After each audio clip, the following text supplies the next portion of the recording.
This is the X-Zone Broadcast Network, broadcasting worldwide on broadcast affiliates and satellite program providers, including CNN Broadcast Network, Sirius Satellite Network, Star Media, Good News Radio Network, Angel Broadcast Network, Wiki Broadcast Network, and WPBN TV. For more information on the X-Zone Broadcast Network, visit us at www.xzbn.net.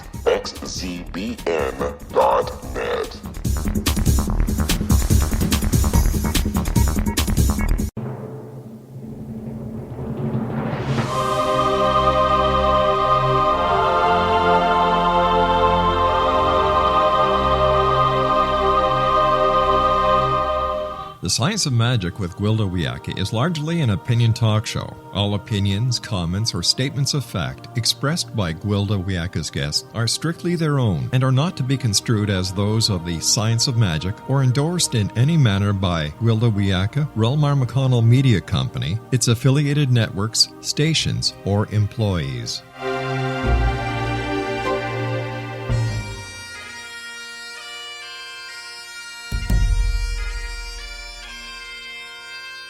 Welcome to the Science of Magic with Gwilda Wiyaka, a program dedicated to uncovering the unified nature of reality and humanity's ever-evolving place as truly galactic beings. For more information on the Science of Magic with Gwilda Wiyaka, visit us online at www.thescienceofmagic.net.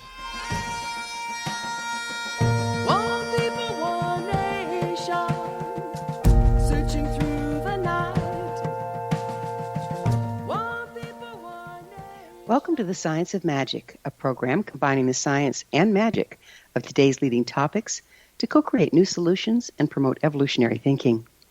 We're coming to you through the leader in responsible paranormal and alternative science programming, the X-Zone Broadcast Network, xzbn.net, and can also be found on our website, thescienceofmagic.net. I'm your host, Gwilda Wiyaka. This hour we'll be exploring pattern dancing. My former husband and I had not been dating long when we decided to plant a communal garden. I was living in a small apartment at the time with no yard of my own. He and his roommate were renting a large house with a large backyard. Full of enthusiasm and spring fever, we went to the local greenhouse and purchased seeds, shovels, rakes, and the materials to make a raised bed garden. We spent the rest of that day fighting in the backyard. I'd say something like, "We should put the lettuce here in the north so the tomatoes will shade them when they come up." He would respond, "I know lettuce needs shade in the summer. Do you think I'm stupid?" "No, I don't think you're stupid," I defended. "Can't I even make a suggestion without you taking offense?" That sounded more like a dictate than a suggestion, he grumbled. On and on it went, until, thankfully, and against all odds, we had a small garden planted. We'd planned a barbecue afterwards.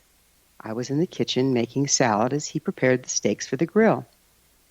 He patted me on the back affectionately as he reached around me for seasonings. "It's nice to see you again," I told him. "What do you mean? We've been together all day," he puzzled. "No, actually, I haven't seen you since this morning. Your father and my mother spent the rest of the day fighting in the garden," I responded, tongue in cheek. My mother had ruled the roost, taking it upon herself to instruct my father in everything, right down to the clothes he wore. My fiance's father was criticized and disempowered in relationship with his wife. My fiance and I were unwittingly acting out all our familiar roles and conditioning rather than our authentic expression. So many of our relationships, even those we have with ourselves, come from unprocessed damage and triggering from our past. Our perceptions are so clouded that we rarely really see ourselves accurately, much less those around us. Yet so many people go from relationship to relationship looking for the perfect person without realizing the individual they need to find first is themselves. Without first separating our true expression from our patterns, triggers, and false identities, we have no hope of finding someone who's a good match. Without finding ourselves, we're just pattern dancing with our friends and lovers, with one knee-jerk reaction instigating another. True motivation and communication is lost in the morass as we project the events of our past onto our current relationships and make a rerun out of the future. That's not to say we have to be totally processed before engaging in relationship. Were that the case, we'd all be very lonely. Instead, making a concerted effort to recognize when we're coming from triggered response rather than acting in the present moment is an important first step towards conscious relationship. Our guest this hour, Kathlyn Hendricks, is an evolutionary catalyst who's been a pioneer in the field of body intelligence and conscious loving for over 40 years. Kathlyn has an international reputation as a seminar leader, training professionals from many fields in the core skills of conscious living, authenticity, responsibility, and appreciation. She's the co-author of 12 books, including the best-selling Conscious Loving at the Speed of Life and the new Conscious Living Ever After, How to Create Thriving Relationships at Midlife and Beyond. She co-founded the Spiritual Cinema Circle and the Viral Body Intelligence Summit. She has traveled well over 1 million air miles as the ambassador for the work that she and her husband, Gay Hendricks, have developed. Kathlyn earned a Ph.D. in transpersonal psychology and is a board-certified dance movement therapist of the American Dance Therapy Association since 1975. After this commercial break, I'll introduce Kathlyn, and together we'll explore conscious loving, authenticity, and body intelligence. It promises to be a winning combination, so don't go away. You're listening to The Science of Magic, thescienceofmagic.net.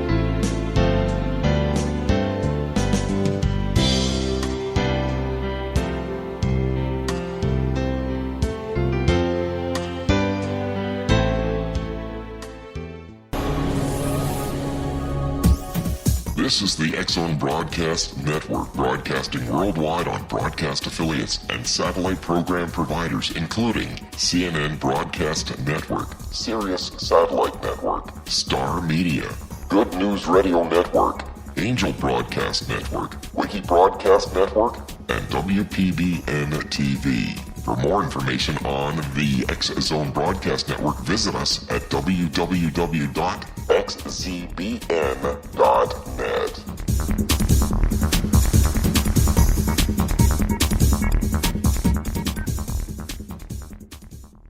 How would you like to be able to read other people's minds? Well, the next best thing is here. When you know how to read a person's name, you know how the person thinks, feels, and behaves.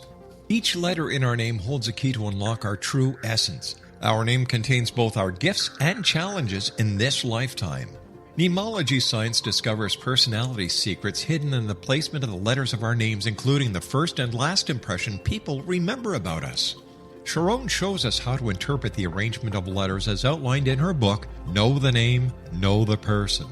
Sharon Lynn Wyeth created mnemology science after 18 years of research and testing her theories, and has supported thousands of people around the world in understanding themselves and others better. You'll enjoy Sharon's unique teachings as she shares her system to learn the gifts behind your given birth name. Even if you don't like your birth name, there are jewels in this book. If you're thinking of changing your name, ready to name your child, or wanting to get along better with others, this is the book for you. If you'd like to improve your relationships and change your life for the better, get the book today, Know the Name, Know the Person, or visit www.knowthename.com. That's www.knowthename.com.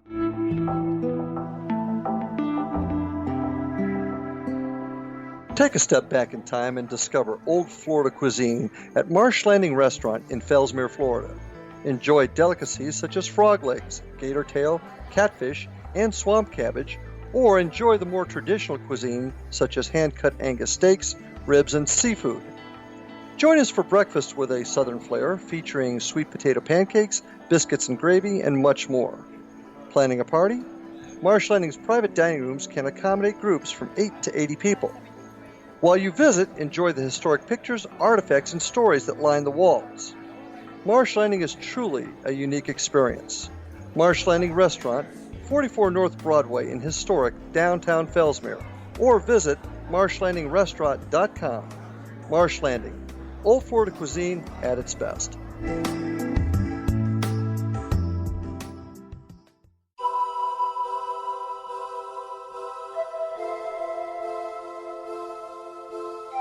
If you're a seeker, don't miss the inspiring book Shamanic Awakening, Between the Dark and the Daylight. This remarkable work chronicles shamanic counselor and indigenously trained dream decoder Sandra Cochran's 35 years of experience with diverse wisdom keepers throughout the Americas. Sandy's initiations across the British Isles, Turkey, Greece, and Egypt, combined with her knowledge of symbology, psychology, and myth, influence her dream blog and workshops. Sandy offers private readings, sacred international journeys, a meditative CD, and her book, Shamanic Awakening, to encourage you as you navigate your earth walk and create a deeper connection to yourself. Find this and more at her website, starwalkervisions.com.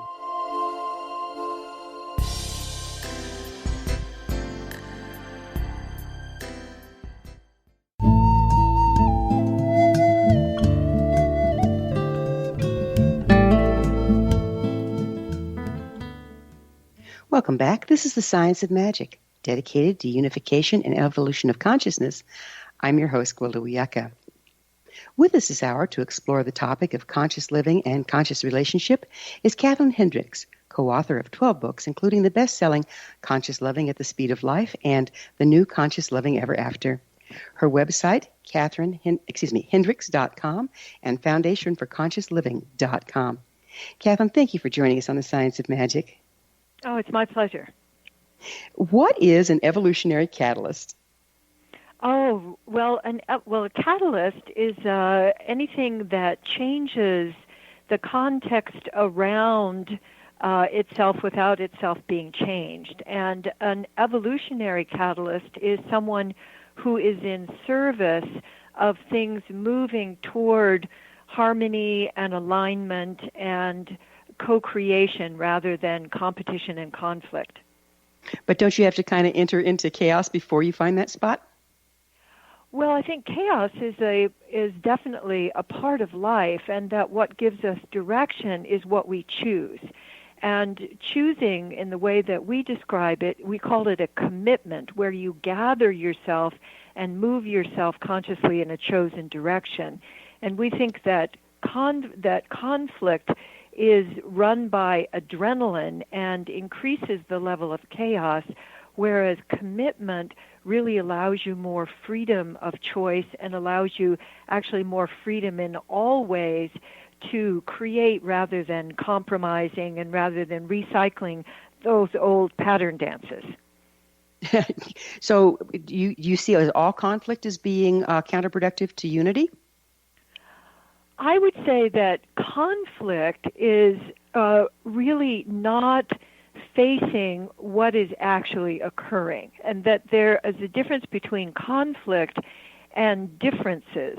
And differences, I believe, are really here to be appreciated and to be listened to carefully, and that we can, in our relationships of all kinds, create a large enough container, a large enough context where each person can really have what they most deeply want without compromising or without having to control the other. So, for example, Gay and I, my husband Gay, and I have had no conflict, blame or criticism in our relationship for at least this century. Well, where does the catalyst come from then? Where's the excitement come? Oh, yeah. See, that's a very common misunderstanding, that excitement has to come from conflict. And there's an even deeper excitement that comes from authenticity. It comes from expressing what you're really experiencing and what you're opening up to, and sharing with curiosity with each other what you're feeling, what you want, what you notice in the other, so that what replaces that adrenaline excitement is actually the uprising energy of creation, of creativity that only comes when you're being authentic.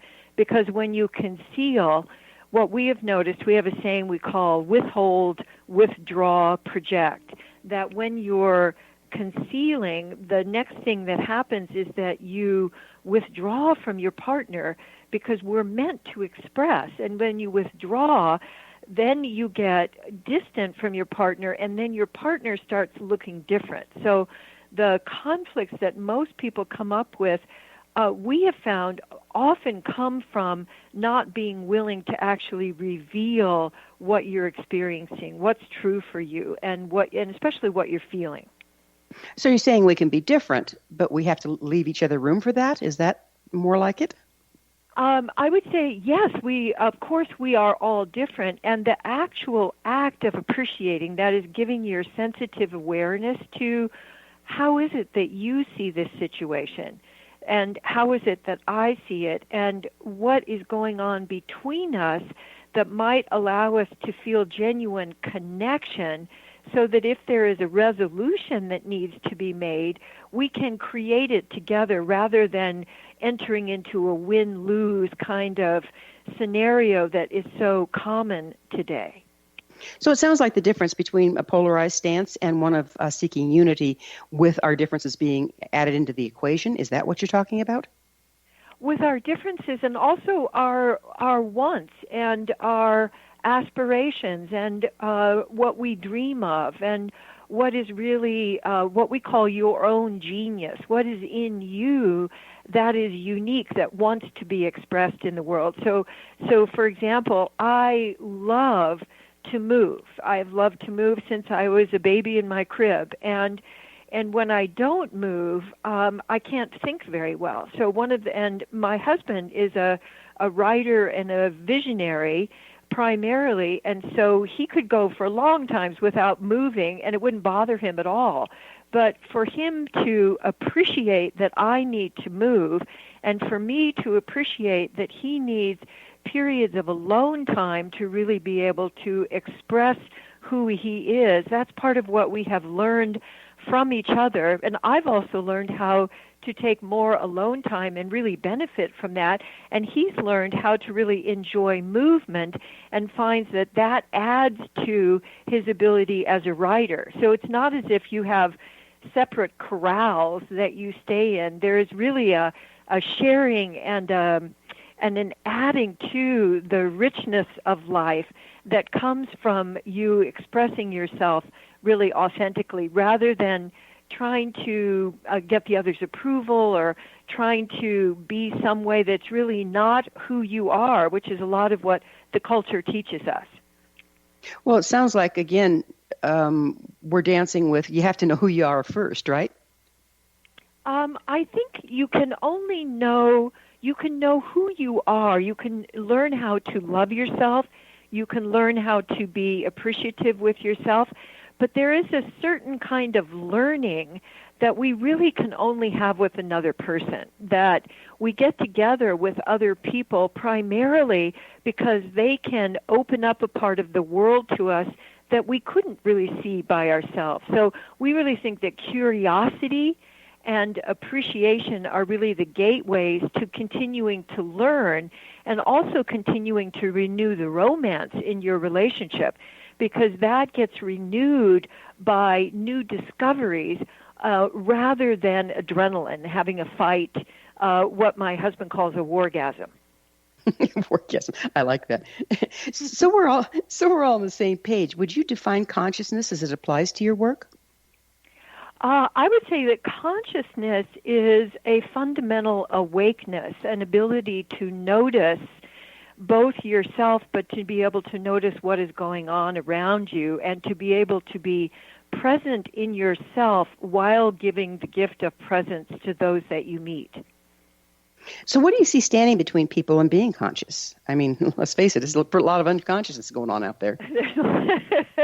Well, I think that the main thing that stands in the way is what I call the fear trance, that so much of the world is in the grip of fear right now that's being promoted.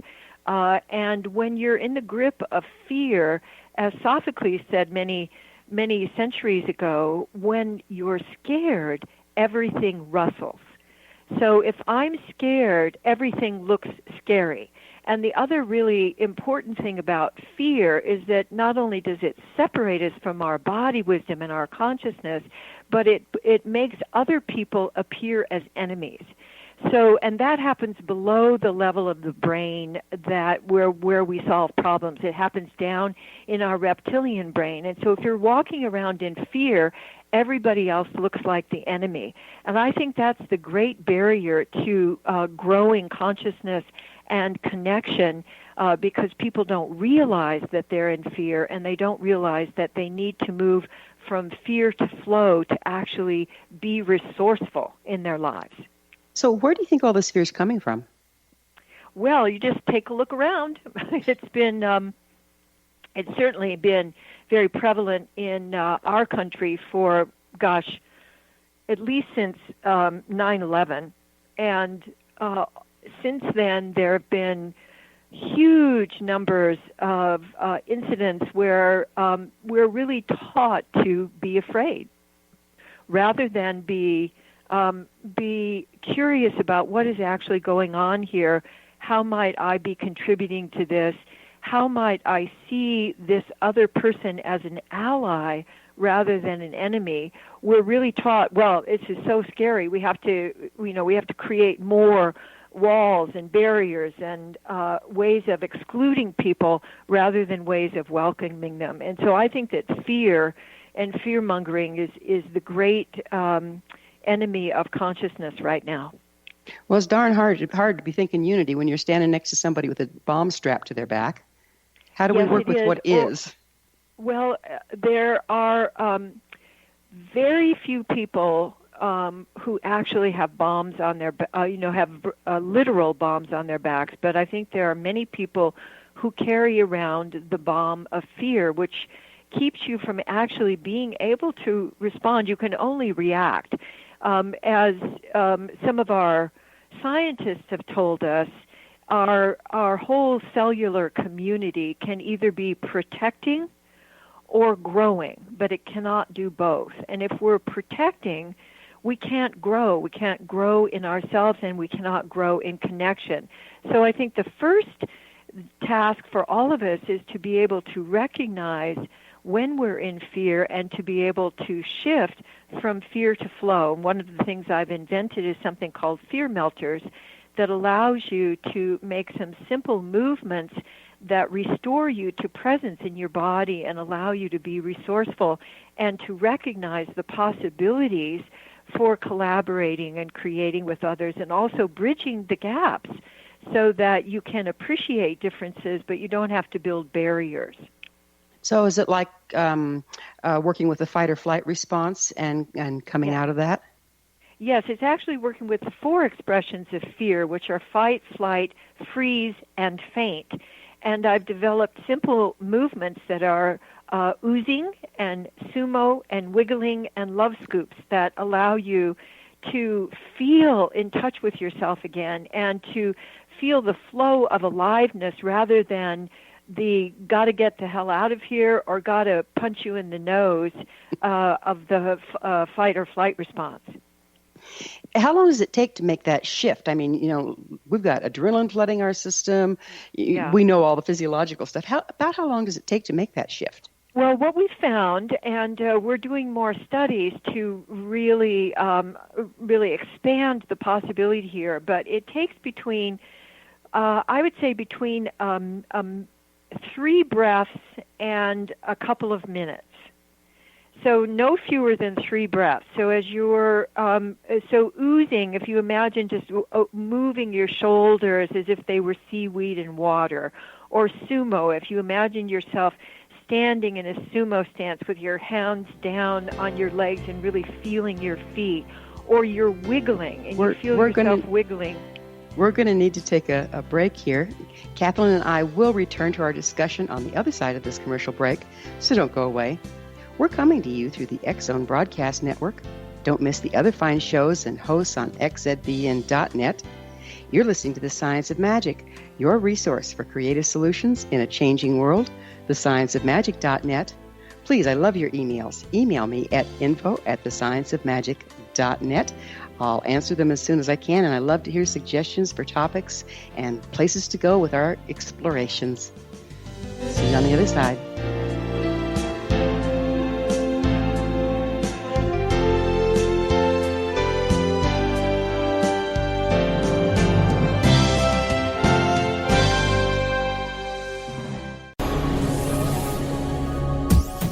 This This is the X-Zone Broadcast Network, broadcasting worldwide on broadcast affiliates and satellite program providers, including CNN Broadcast Network, Sirius Satellite Network, Star Media, Good News Radio Network, Angel Broadcast Network, Wiki Broadcast Network, and WPBN TV. For more information on the X-Zone Broadcast Network, visit us at www.xzbn.net.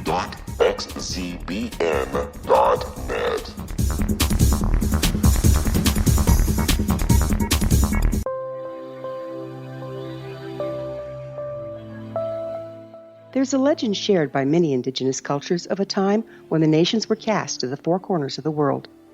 Each nation was given a body of sacred knowledge that held a different portion of the truth to preserve. True reality could not be known until all the nations reunited, combining the information. If a single one was missing, the world could not be reborn and darkness would prevail. The Science of Magic Radio is dedicated to reuniting the sacred knowledge. With the understanding, none of us has all the answers, but together we can open new perceptions and possibilities. Through our combined vision, the world can be reborn into a place where darkness no longer prevails. Join me, Gwilda Wiyaka, and the Science of Magic daily on the X-Zone Broadcast Network, xzbn.net, or visit us at thescienceofmagic.net.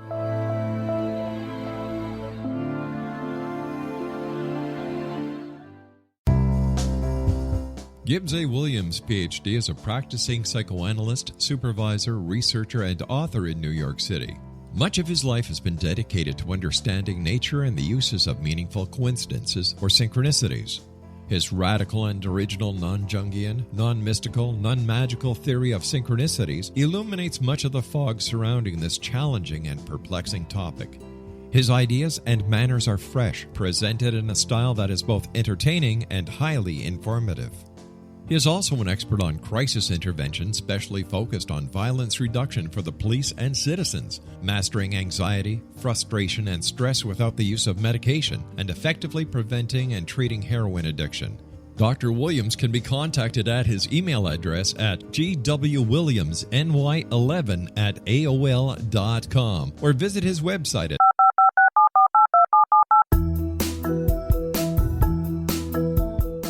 Did you know that when you're on the road with limited data or Wi-Fi, you can still listen to the X-Zone Radio Show with Rob McConnell, The Science of Magic with Gwilda Wiyaka, X-1, Dimension X, Space Patrol, and every minute of the X-Zone Broadcast Network by calling 213-401-0080, courtesy of Audio Now.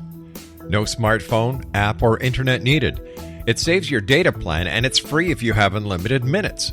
Call 213-401-0080 to listen on any phone, anytime, anywhere. Remember 213-401-0080 for the best of the paranormal, parapsychology, and sci-fi radio programming anywhere, 24/7, 365.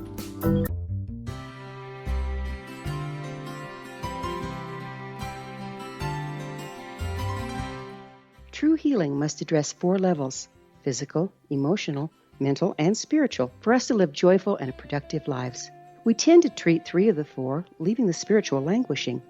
If you're tired of the same dysfunctional patterns cropping up in your life, Soul Balancing is for you. Trixie Phelps, owner and founder of Soul Balancing, is a naturally gifted energy healer trained in numerous esoteric forms, including shamanism. Trixie has created a powerful modality that safely and effectively clears your energetic field. A soul balancing session can remove interference, heal trauma, and restore your hope. Contact Trixie for a life-changing long-distance session today, www.soulbalancing.world.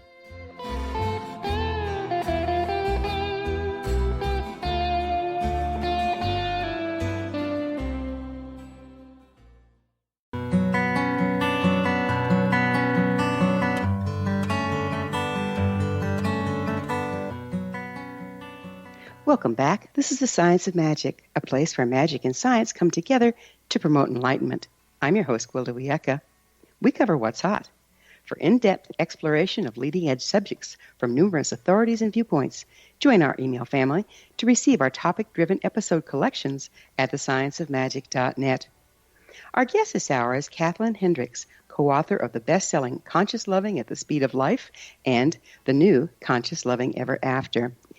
Kathlyn, it sounds like, what you're offering here is pretty much a radical change from the way most people dance in a relationship. How do you get started on that path? Yes, I think it is a totally radical path, but it's one that Gay and I have been exploring for coming up on 40 years now. So we know that the map works. And what it really starts with is making a new commitment. And I had mentioned that earlier. We really think that is the gateway to stepping into this new kind of magic. And that is that you choose to conduct your relationship in a new way. So rather than na and who's right and who's wrong and blame, especially blame and criticism, you commit to seeing your partner as your ally. You commit to what we call processes rather than outcomes. So here are some of the things that we committed to. We committed to revealing rather than concealing. We committed to getting close and to clearing up anything in the way of actually being able to feel close to each other. We committed to our own complete development as an individual so that we could bring our full selves both to each other but also to our larger community. And we committed to really being genuinely responsible. That is, stepping from whose fault is it or feeling like a victim really into I'm responsible for what is occurring right now. So how could I do something that would create a different result or move into something that I really like better rather than engaging in the whose fault is it blame game. But so many people are so locked up in that they don't even know they're doing it. So what if you're in a relationship where you're trying to be all the things that you just said, but the commitment's only going one way? What do you do then? Well, if the commitment is only going one way, it is inevitably going to have an effect on the relationship. Since it's a system and you make a change in the system, it is going to change in some way, but it may not be in a way that you find desirable. What works best, if at all possible, is a co-commitment where each person chooses. And that doesn't mean that they do it perfectly or that they even know what it is that's in the way. So because we've learned so many of our roles and our interaction patterns from the culture and from our parents and from communities, and it's kind of invisible, like sitting around the dinner table for many, many, many dinners, you learn a certain way of interacting. And so to change that, one of the best things that scientists say and that we found to be true is to do pattern interrupt, which is to do something different than you've always done. And one of the most valuable things we found is for people when they get into a hassle is to drop the words out, because we know how to trigger each other with words. And we have people just use sounds and gestures, and they can... That could be fun. Yeah, that's exactly what happens. It starts getting fun really quickly, and you realize, oh, we're doing that same old thing. And then you get the delight of playing with each other rather than always working on your relationship, which is never going to sustain a juicy relationship long term. Do you see people as using each other's damage and patterns to control? Oh, yes. In fact, people just... And it's one of the unconscious things that we do when we've learned. So if, I, for example, came from a family where criticism was just the water we swam in. That was just how my family was. We just didn't even think there was anything different. And so one day I realized I had come home from getting my hair cut, and Gay didn't know that. And I walked in and he said, "Oh, you got your hair cut?" And I said, "Oh, what's wrong?" Just reflexively. And I realized in that moment that I was listening for criticism. So it didn't really matter what he was saying. What mattered was that I could make a difference.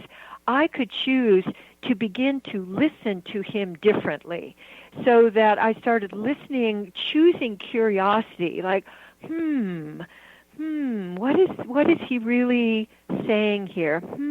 How could I be open to input rather than being defensive? And the defensive move, I think, is one of the most difficult for people because that's when we go into protecting. So if people at that point will move their bodies differently, will take a breath, will create a it will shift them into wonder brain. It's one thing when you hear someone say something that they didn't mean as a criticism. How do we respond when they are indeed criticizing? How do we handle that? Well, it's yes, it's a very important question, and that's why I made a commitment to, and Gay and I both made a commitment to seeing each other as allies. So rather than you always criticize me, I said I commit to seeing you as my ally. And that's something that each of us can choose. Now, a lot of the time people prefer the adrenaline hit. It's kind of like the Hershey bar of consciousness. You get that hit of adrenaline, which gives you that that glee of being right, but it's very short-lived, and it costs you. But if you learn how to develop appreciation and curiosity, it actually can become juicier and a lot more fun than adrenaline. You'll always have adrenaline, but we overuse it so much that our entire culture is totally stressed out because we're in that adrenaline frenzy most of the time. Yeah, we live in a society where guilt and shame's favored form of control. How do you see this playing in here? Well, it is, in fact, I think, what we learn at our parents' knees. We learn that form of control, and it's a kind of, it's not just criticism, it also is a shaming. And cultures have controlled their citizens for generations by shaming them. And, that you're wrong and bad, and then it allows them to become the enemy, and then we get into the kinds of virtual or real wars that we're experiencing right now. So the best thing that each of us can do is to shift from that criticism into curiosity. And that's why I was making that sound, because we know that shifts you into your wonder brain where you can actually invent something new rather than recycling. Rather than the old knee jerk. Do you see projected guilt as causing blame and criticism? Oh, that's a great question. I think that's one of the main factors that, and we see it in our government right now. If you want to know what the current administration is actually up to, notice what they're blaming others about. And it's a very common thing that happens in relationships. If I'm afraid that I'm doing something wrong, it's much easier for me to see it in somebody else than it is for me to see it in me. So I like to, if I'm blaming a lot, I like to look at, what might this have to do with me? Is there something that I'm feeling guilty about, which means there's something I feel both angry and scared about? And it's probably something that I've done that I said I wouldn't do, or something that I said I would do that I didn't do. And that's a big source of issues in relationships where people just simply don't keep their agreements with each other. Well, they're not keeping their agreements with themselves, are they? Oh, well, yes, and that's, I think, where it starts, is that you lose integrity with yourself when you have said you've made an agreement and then you don't keep it. You are really kind of breaking down your own resilience and your own ability to create. And those are things that can be repaired. You can say, I told you I was going to take the trash out yesterday, and I went to bed without doing that, and I feel guilt about that, and I'd like to see what I need to do to repair that, aside from putting the trash out this morning. So it can be repaired, but it can't if it just gets swept under the rug. Or blamed on the other guy. Why didn't you remind me? I would have if you had told me, or if you didn't have all these other things for me to do, so I ran out of time, and so on. And the big payoff for that is just simply that adrenaline hit. And I wish more people knew that it's really like ringing a bell, just ringing one loud bell, and you get the hit from that, but that's it. There's no creativity in it. It would seem, being social creatures we are, that one of the most important things in a person's life would be relationship, and yet most of us bumble our way through knowing very little about it. How can we correct this as a society? Well, we'd like to recommend, I definitely want to recommend our book, Conscious Loving, because that came out over 25 years ago. It's a classic. It's been selling ever since then, ever since we were on Oprah. And we've laid out a map that is very clear and very simple, and it's been used by thousands of people. So if you want to find out the details of the map, that's really where I would start. And where it actually does start is with learning to love yourself, and then whether you want to step into creating a new journey, because we know that, the journey of the 1,000 steps starts with the first one, and that is really, for most people, the most difficult, because they want to kind of jump the mountain. They don't realize that you really can create the relationship you want choice by choice, and that's the only way that it happens. What advice do you give? I mean, that all sounds good, right? Choice by choice. But a lot of us don't even get that we have a choice, or that we're walking in the wrong direction, or that what we're feeling isn't actually substantiated. How do we see our way through all of that? Well, when you were saying that, the first thing that occurred to me is to learn how to presence yourself, which starts with taking a breath. Most of us, when we get into conflict or we're not in touch with ourselves, we're not breathing and we're moving a lot less.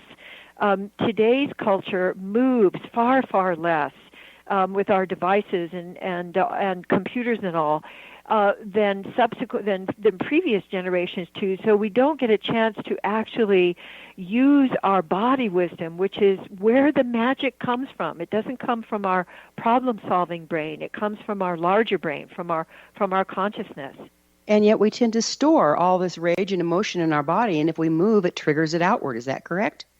What do you do about that one? Not necessarily. I think that's a misconception of when you are present and being with your feelings, like, for example, just the way that you would be with a friend. So a friend has an upset. You don't beat up on them or tell them to get over it. You're just with them. And you can learn to be with yourself and befriend your feelings so that they don't build up and then spew out over everybody. And I think people's misunderstandings about feelings and the power of feelings is a big problem in relationship, because people think, for example, if I cry, I'm going to cry forever, or if I'm angry, I'm going to destroy everything. It's when you withhold that you destroy everything. So we can be angry and own it, and it doesn't have to destroy. We're going to have to take another break. Kathlyn and I will be back shortly, so don't leave us now. This is The Science of Magic, thescienceofmagic.net, your resource to altruistic professionals of science and the esoteric, working to create common ground for the betterment of our world. We're in this together. Your thoughts are very important. If you have any comments or topics of interest to suggest, please email me at info@thescienceofmagic.net. I love to get your missives. I will answer. We'll be back shortly.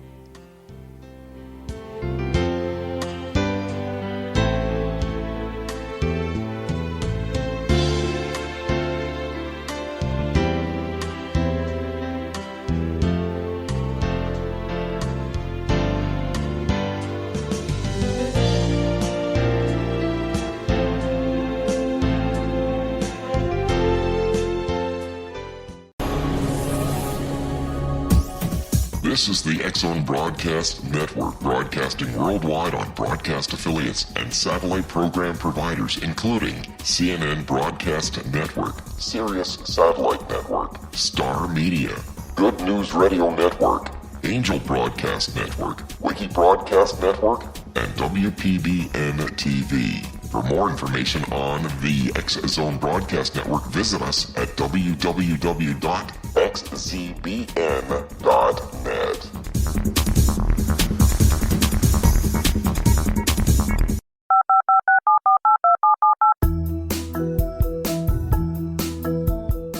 Did you know that when you're on the road with limited data or Wi-Fi, you can still listen to the X-Zone Radio Show with Rob McConnell, The Science of Magic with Gwilda Wiyaka, X-1, Dimension X, Space Patrol, and every minute of the X-Zone Broadcast Network by calling 213-401-0080, courtesy of Audio Now. No smartphone, app, or internet needed. It saves your data plan, and it's free if you have unlimited minutes. Call 213-401-0080 to listen on any phone, anytime, anywhere. Remember 213-401-0080 for the best of the paranormal, parapsychology, and sci-fi radio programming anywhere, 24/7, 365.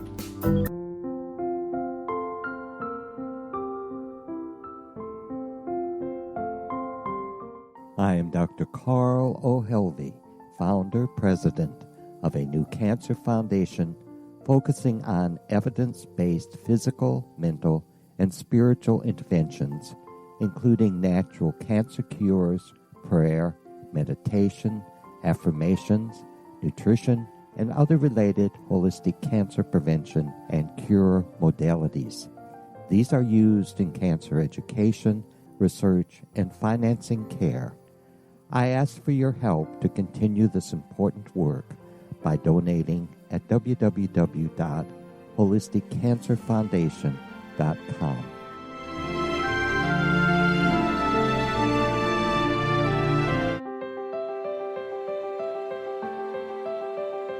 Wouldn't you love to know the secret to everything? I'm Dr. Kimberly McGeorge, and on The Secret to Everything, we will merge the practical with open investigation into all realms of the mysterious. We will talk to cutting-edge alternative health practitioners, those who inspire and motivate you in business and life, and of course, we will share stories of the paranormal, conspiracy, and cryptozoology. You will transform because of the frequency I carry, the frequencies my guests carry. Life may never be the same after you listen to this program, for the secret to everything is for you, the listener, for those who desire more in every area of their lives and believe that it can still be found. Listen and discover thesecrettoeverything.com.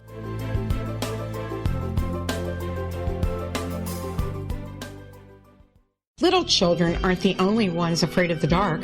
Millions of soldiers return from war zones with PTSD, anger, frustration, fear, and loneliness, much of which surfaces during the darkness of the night.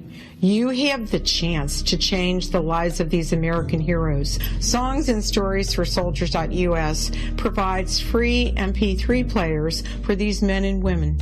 With a list of 3 million songs in 16 different styles, 100,000 audiobooks, and 30,000 old-time radio programs, every veteran can find something to soothe and comfort them at no cost. All our players contain an 8-hour audio program designed to help veterans fall asleep. With 1,500 plus vets now participating, it's our goal to deliver 10,000 audio players this year. Go to our website at songsandstoriesforsoldiers.us. Help us help a veteran make it through the night.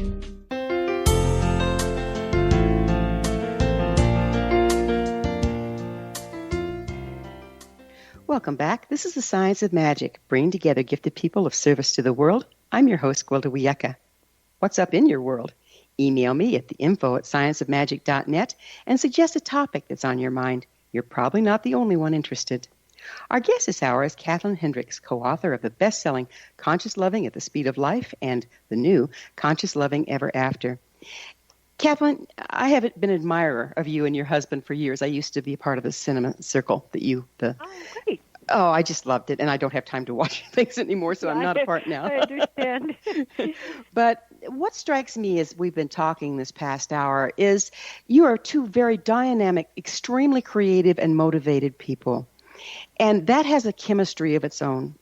What happens when you have a dynamic and motivated person linked up with someone that's not? I mean, it starts to cause some problems there. Can you speak to that?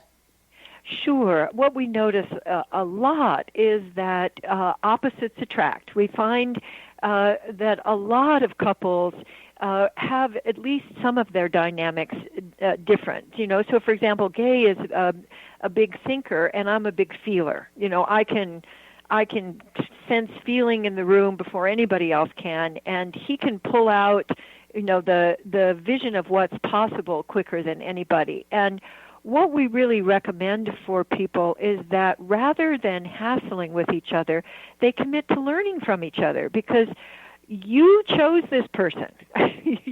You brought this person into your life. And so we ask people, what is the thing that you're trying to learn from them that you haven't been able to learn in any other way? It could be as simple as giving yourself alone time, or learning how to speak up, to say what you want rather than just acquiescing. It could be really becoming a little bit more extroverted or a little bit more introverted so that you have a bigger range of possibilities. So what often goes on in relationships is that we see the other as a less improved version of ourselves, and we keep trying to change them so that they're more like us. But where the real juiciness is in learning from each other, because people have different skills and unique qualities that if you appreciate them, that is, if you genuinely appreciate, then you might actually be able to osmose those. You could have those for yourself, rather than being scared of those or thinking, I can't ever be like that, or this person is just too loud, or, you're too much, or you're too quiet. We often find that we choose people that remind us of people earlier in our lives. And when you get that clear, like, oh, I just realized I married my mother, then it allows you to separate that out and go, oh, right, this is how I reacted to my mother, but I'm a grown-up now, and I can react differently. I don't have to get triggered all over again if you give me that look. I can just say, what's wrong? Rather than getting scared and hiding, in the other room. It changes the whole outcome, doesn't it, when you're able to reframe the way you're acting? Yes. In fact, that's the only place where we really have any power, is over our own choices and our own relationship with ourselves. And it has much more power to make a difference in our relationships than if we put all of our attention into changing the others. So we say, first, really love yourself, and go ahead and love yourself for whatever you're experiencing, because that's often what we have been looking for, and we try to get it from others, but we don't give it to ourselves. Yeah, we try to milk it out of somebody else, and then we get frustrated in relationship because they aren't giving us what they can't give us in the first place. Right. and then we think that if I can't get it, then we get more desperate. And can often get more obnoxious, just trying to get attention, because humans have got to have attention. We forget that we need attention just as much as we need food and water. And if we can't get it in a delightful way, we're going to get it in any way we can. Negative attention is better than none at all. Exactly, because without attention, people die. You have this wonderful saying. You say that integrity is sexy. Would you speak to that? Oh, yes. Integrity. Integrity means wholeness. In fact, one of the great definitions is an unbroken wholeness or totality with nothing wanting. And I think that's like a celebration of our divinity, of our consciousness, who we can be. And integrity is supported by feeling our feelings, being emotionally literate, keeping our agreements, being response-able, and really being able to communicate and listen appreciatively. So we have these skills that we write about in, particularly in Conscious Loving Ever After, that are skills anybody can learn. And I've mentioned a couple of them today, for example, to do what you say you're going to do, and to not do what you say you're going to do, not going to do. So it's about really keeping agreements. And when you have integrity, it kind of gives you a new skeleton that really allows you to have so much more freedom of choice and being able to respond, being more creative, and also having more energy because you're aligned in yourself. You're in flow rather than at cross purposes. So imagine starting to do something and then criticizing yourself or second-guessing yourself, or that you'd be starting, stopping, and that's how people experience themselves when they're out of integrity. But when you're in integrity, boy, you have a lot more free time and a lot more juice to be using freely rather than recycling in problems and issues. It's difficult to stay in integrity with yourself if you're constantly exposed to things that are out of integrity. How do you manage that? Well, I would manage them one thing at a time. So if there's something that's out of integrity, it's something specific, and it almost always has to do with a broken agreement or a feeling that hasn't been shared or an appreciation that is being withheld. So those are the places that I would look first. So did I do something that I said I wasn't going to do, or did you? Or is there something significant that's gone on that I haven't shared with you? Or do I have a feeling that is bubbling inside me that I haven't revealed? Those will go a long way toward bringing you back into flow and into intimacy. We've seen it even with things like, I had an affair. You would say, wow, well, that's certainly not going to create intimacy. But we have found that when people share with each other and they reveal what's actually going on, there's a fallout that occurs, and then almost always, in the thousands of people we've worked with, people are grateful for knowing and feel more intimate with each other. It's always difficult to be that intimate, though, isn't it? I mean, it takes a lot of courage.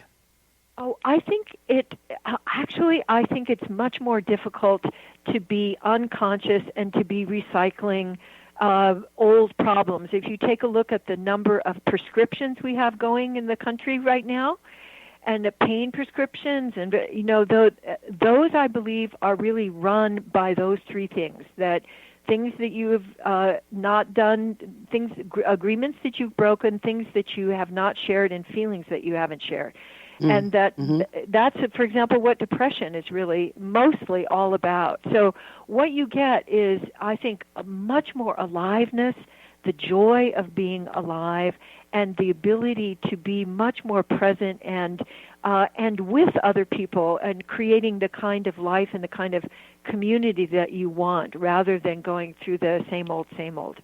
We have a couple minutes left. Can you talk about the myths of aging? I love your work with aging and relationship. Oh, yes. Thank you. Well, what we found, both Gay and I, Gay's 72, I'm 68, we're both now more vital, more healthy, have more energy and more creativity than any time in our lives. And in fact, we can't use our PR pictures from even 15 years ago because we look so much younger now.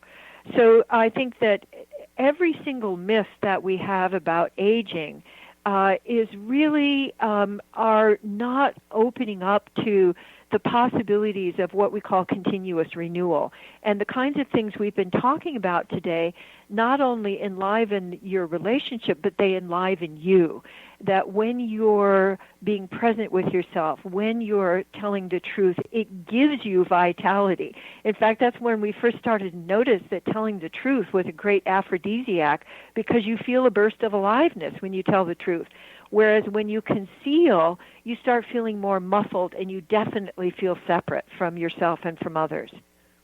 It's amazing how authenticity is the fountain of youth in a way, isn't it? It is. It totally is. And people, I think if people knew, I mean, it's so simple. You don't have to get it in a jar. All you need to do is to look at what is really going on right now. And so we like to focus on body sensations. What are body sensations? What's the thought I just had? What's the story I'm making up right now? Because those are things that you're experiencing right now. So it's not about packaging or trying to find the right conclusion or arguing. It's really about what we call speaking from discovery. What are you experiencing right now? And that creates so much aliveness and intimacy. I just wish everybody knew about it. Well, thank you so much for spending time with us and sharing these wonderful insights. It's just been a real pleasure, Kathlyn. Thank you so much. Thank you. It's been a pleasure for me, too, and have a wonderful day. You too. Our guest this hour has been Kathlyn Hendricks, author of 12 books, including the best-selling Conscious Loving at the Speed of Life and the new Conscious Loving Ever After. Her website, foundationforconsciousliving.com. This has been The Science of Magic, For in-depth exploration of leading-edge subjects from numerous authorities and viewpoints, join our email family to receive your topic-driven episode collections at thescienceofmagic.net. Until next time, dear ones, may you be blessed with knowledge and comforted with love as you engage conscious relationship.